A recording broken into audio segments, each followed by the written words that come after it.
Сәлеметсіздер ма? Мен Айда ханымның 11-ші лек ағза тазалау курсының қатысушысы боламын. Аллаға шүкір, курсты аяқтап қалды. Кеше Айда ханымның көрсетуімен тюба жасаған болатынмын. Менің ішімнен шыққан тастар өзі қатты болады екен. Осылай тастардан 4 рет шықты. Бұл тек біреуі ғана.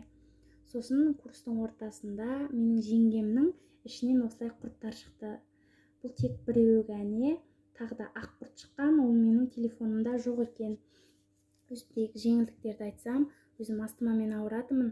Аллаға шүкір, тыныс алуым бәрі жақсарып, жеңілдеп келе жатырмын. Сосын менің тырнақтарым сынғыш еді, жұмсақ болатын. Бұл қатты өсіп келе жатыр, қатайып. Сосын екі иығымда қызарып тұратын аллергия ма әйтеу, сондай не болған, қызарып тұратын осылай.